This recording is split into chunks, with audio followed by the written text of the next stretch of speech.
मेरे प्रिय, सुबह तुम जैसे ही सोकर उठे मैं तुम्हारे बिस्तर के पास ही खड़ा था।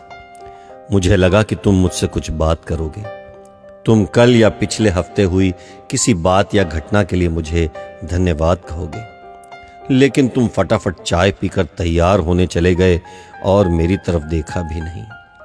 फिर मैंने सोचा कि तुम नहा के मुझे याद करोगे, पर तुम इस उधेड़बुन में लग गए कि आज तुम्हें कौन से कपड़े पहनने हैं। फिर जब तुमने ऑफिस जाने के लिए ट्रेन पकड़ी तो मैं समझा कि इस खाली समय का उपयोग तुम मुझसे बातचीत करने में करोगे, पर तुमने थोड़ी देर पेपर पढ़ा और फिर खेलने लग गए अपने मोबाइल से, और मैं खड़ा का खड़ा ही रह गया। मैं तुम्हें बताना चाहता था कि दिन का कुछ हिस्सा मेरे साथ बिताकर तो देखो, तुम्हारे काम और भी अच्छी तरह से होने लगेंगे, लेकिन तुमने मुझसे बात ही नहीं की। एक मौका ऐसा भी आया कि जब तुम बिल्कुल खाली थे और कुर्सी पर पूरे 15 मिनट यूं ही बैठे रहे, लेकिन तब भी तुम्हें मेरा ख्याल नहीं आया।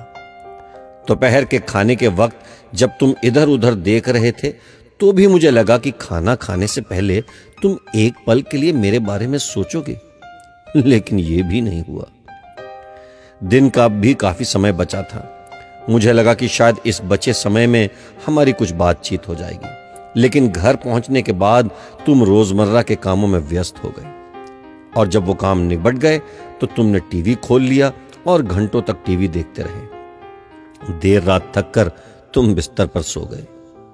मेरा बड़ा मन था कि मैं भी तुम्हारी दिनचर्या का हिस्सा बनूं, कुछ वक्त तुम्हारे साथ बिताऊं, तुम्हारी कुछ सुनूं, तुम्हें कुछ सुनाऊं, कुछ मार्गदर्शन करूं तुम्हारा, ताकि तुम्हें समझ आए कि तुम किस लिए इस धरती पर आए हो और किन कामों में उलझ गए हो।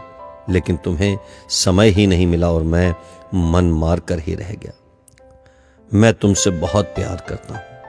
हर रोज इस बात का इंतजार करता हूं कि तुम मेरा ध्यान करोगे और अपनी छोटी छोटी खुशियों के लिए मेरा शुक्रिया करोगे। पर तुम तभी आते हो जब तुम्हें कुछ चाहिए होता है। तुम जल्दी में आते हो और अपनी मांगे मेरे आगे रखकर चले जाते हो। और मजे की बात तो यह है कि इस प्रक्रिया में तुम मेरी तरफ देखते भी नहीं। खैर, कोई बात नहीं, हो सकता है कल तुम्हें मेरी याद आ जाए। ऐसा मुझे विश्वास है और मुझे तुमसे प्यार है। आखिरकार मेरा दूसरा नाम प्यार ही तो है। तुम्हारा यीशु मसीह।